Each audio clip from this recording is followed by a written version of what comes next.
അമ്മേ മാതാവേ, പ്രാർത്ഥിച്ച് പ്രാർത്ഥിച്ച് പ്രാർത്ഥിച്ച് മടുത്ത കാര്യങ്ങള്,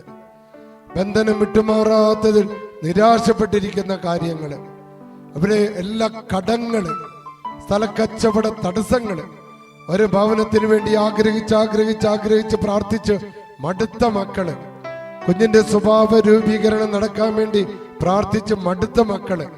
വൈദികനാകാനായിട്ട് ആഗ്രഹിച്ചിട്ടും അതിന് തടസ്സങ്ങൾ നേരിടുന്നവർ, വിദേശത്ത് ചെന്നിട്ടും ആഗ്രഹിച്ച ജോലി കിട്ടാതെ വിഷമിക്കുന്നവര്, കല്യാണം കഴിച്ചിട്ടും നല്ല കല്യാണമാണെന്ന് കരുതിയിട്ടും ആഗ്രഹിക്കുന്ന പോലെ സന്തോഷിക്കാൻ പറ്റാത്ത അവസ്ഥകളിൽ പെട്ടുപോയിരിക്കുന്നവര്, ജീവിത പങ്കാളികളെ തെറ്റായ ബന്ധങ്ങൾ വിട്ടുമാറാൻ വേണ്ടി പ്രാർത്ഥിക്കുന്നവര്, കുടുംബത്തിലേക്ക് കലഹം വരുമ്പോൾ അത് മാറാൻ വേണ്ടി പ്രാർത്ഥിച്ച് മടുത്തവര്, ഇവരെല്ലാവരെയും ഞാൻ സമർപ്പിക്കുക. കർത്താവേ, അവിടുന്ന് ഈ മക്കളെല്ലാവരും അനുഗ്രഹിക്കണമേ.